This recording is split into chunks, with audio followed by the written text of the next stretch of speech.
बिस्मिल्लाहिर्रहमानिर्रहीम। अस्सलामु अलैकुम रहमतुल्लाहि व बरकातुहू। स्प्रिंगफील्ड स्कूल मासब टैंक से मैं उर्दू मौलिमा। तो बच्चों, हमने पिछली वीडियो में रात और रेल का कुछ हिस्सा पढ़ा था। आज कुछ और हिस्सा हम पढ़ेंगे जो पेज नंबर 89 पर मौजूद है। वीडियो को देखने से पहले रीडर निकाल लीजिए, मेरे साथ आप भी मुताला करिए ताकि बेहतर की अल्फाज की तलफ़्फ़ुज़ और बेहतर अदायगी हो सके। आज हम इसका पेज नंबर 89 का कुछ मुख्तसरी ही हिस्सा पढ़ेंगे। उसके बाद अगली वीडियो में बात का देखेंगे। देखिए बच्चों, रेंगती मुड़ती मचलती तिल मिलाती हाँफती अपने दिल के अंदर अपने दिल की आतिश पिनाह को भड़काती हुई, पुल पे दरिया के दमादम कूनती ललकारती अपनी इस तूफ़ान अंगेज़ी पे इतराती हुई, पेश करती है बीच नदी में चिरागा का समा साहिलों पर रेत के ज़र्रों को चमकाती हुई, मुंह में घुसती है सुरंगों के एकाएक दौड़कर, दनदनाती चीखती चिंगाड़ती गाती हुई, तेज़ रफ्तार के सिक्के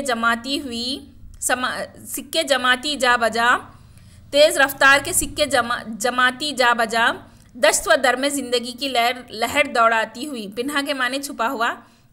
अभी मैं खुलासा पढ़ूंगी आपको और उसके बारे में तफसीली तौर पर बताऊंगी। आतिश पिन्हा से मुतालिक एक और यहाँ पर शेर मौजूद है, क्योंकि आपको मैं आतिश पिन्हा के माने छिपा हुआ के है, इसीलिए खाली का शेर यहाँ पर मैं आपको दी हूँ।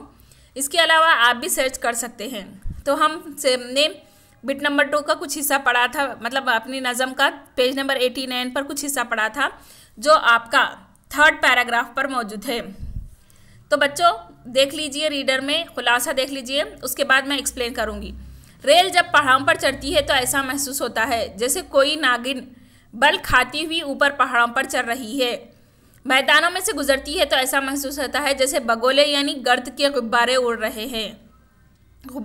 रही है। और जंगलों से गुजरती है तो लगता है जैसे आंधियाँ सी चल रही है। जब वो रेंगती मुड़ती हाँफती चलती है तो ऐसा मालूम होता है जैसे अपने अंदर की आग उगल रही है।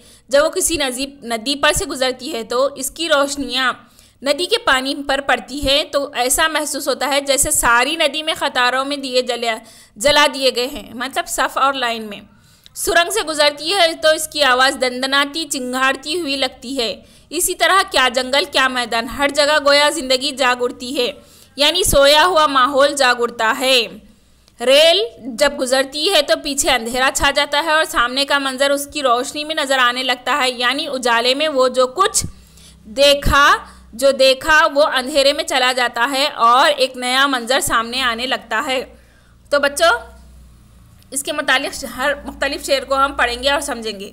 रेंगती मुड़ती मचलती तिल मिलाती हाँफती अपने अंदर की आतिश पिन्हा को भड़काती हुई। आतिश पिन्हा मतलब आग को भड़काती हुई, छुपी आग को भड़काती है वो।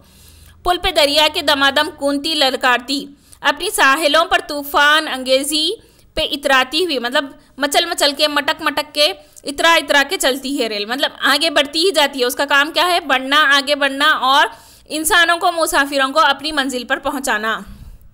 पेश करती है बीच में नदी में चिरागा का समा मतलब नज़ारा, साहिलों पर रेत के ज़र्रों को चमकाती हुई। साहिल मतलब दरिया का किनारा, जो आपको तस्वीर में यहाँ पे नीचे का हिस्सा दिखाई दे रहा है, मतलब पटरी पे से जा रही है वो, वहाँ पे नदी का हिस्सा जो हमको नीचे दिख रहा है। तो ऐसा समझ में आ रहा है कि यहाँ पे एक अलग लाइन में, मतलब रेल के मंजर में नदी में चिराग लगा दिए गए हैं। मतलब हर डिब्बे में, हर बॉक्स में, मतलब ट्रेन के हर बुगे में क्या है, यहाँ पर लाइट जल रही। वो नदी के अंदर उसका अक्स पड़ रहा, साया पड़ रहा। तो उस एतबार से खूबसूरत मंजर को शायर ने पेश किया है जो हम को देखने में अच्छा लगता है।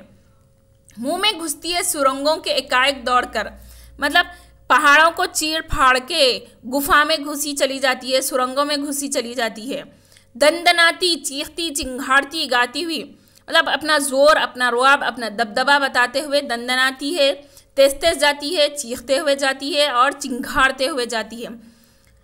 तेज़ रफ्तार के सिक्के जमाती जा बजा, मतलब इतनी तेज़ी से जाती है कि अगर कोई चीज़ उसके सामने आ भी जाए तो वो फटकर रेजा हो जाती है, चाहे वो जानवर हो, चाहे वो इंसान हो, चाहे वो चरिंद परिंद हो।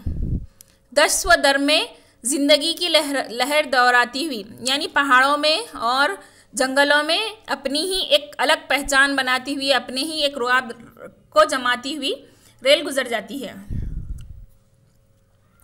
तो बच्चों, आज आपका काम है हिस्से दाल नज़म पढ़िए और जेल के सवालों के जवाब लिखिए।